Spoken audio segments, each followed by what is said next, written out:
Many of you have asked, how can I use Theory U and the U process in the context of my organization?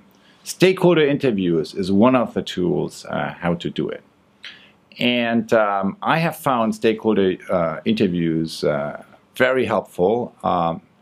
In fact, kind of surprisingly helpful, amazingly helpful in all situations where managers or leaders in organizations face network leadership challenges. That means that in order to be successful in your job, in order to accomplish the results that you need to accomplish, you need to change the behavior of other stakeholders that you do not control through hierarchy.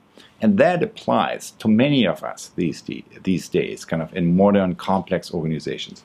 So whenever you face that kind of network leadership challenges, stakeholder interviews may be a great tool you want to try out. Here's how it works. You make a list of, say, your top 5 or top 7 key stakeholders that you are currently dealing with. And then a list of the questions that you would like to explore with them. And then you make an appointment, 30 minutes, 45 minutes, something like that.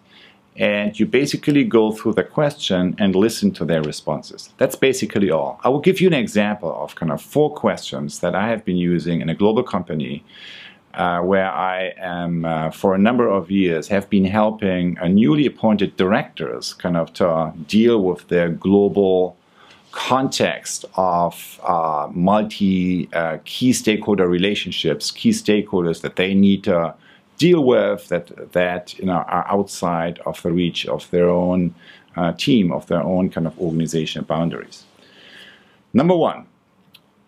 What is it you're trying to create, and what's my contribution towards that? In other words, what do you need me for? So that's the first question. And that really switches the perspective, how you look at your own job from your angle on it to seeing the same situation through the eyes of your stakeholder. So number 1 is, what do you need me for, basically? Number 2 is, what are the criteria that you use that help you to assess whether or not my contribution to your work has been successful or not?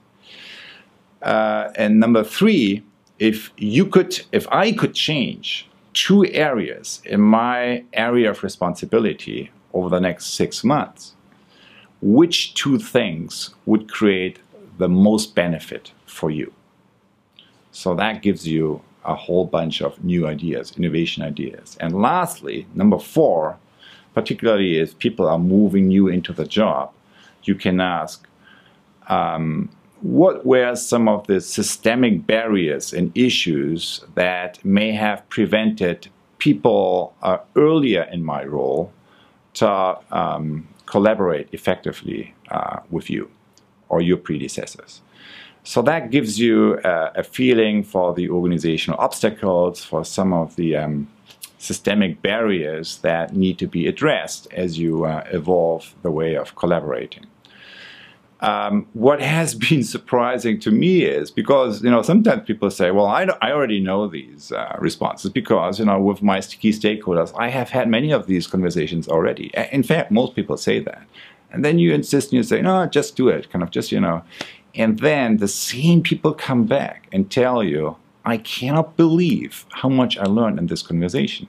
And then I ask them why. I said, well, you told me you already know all these answers, and so what was different this time? And they said, well, that's exactly kind of the difference.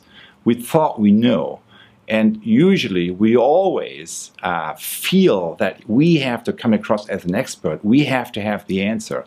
We never give ourselves the permission to just listen to what the situation is, what the needs are, and what the suggestions are, without jumping in ourselves and providing already a solution before we listen to and attend to what the problem is. So, that's an example. Now, your situation may be a little bit different, so take your own, modify your own version of your 4 or 5 questions, adjust that to your own context. You have a great download on the website, kind of where everything and more than what I just said is captured, including the process steps. modify that to your own situation, enjoy the process, and let us know what you learned.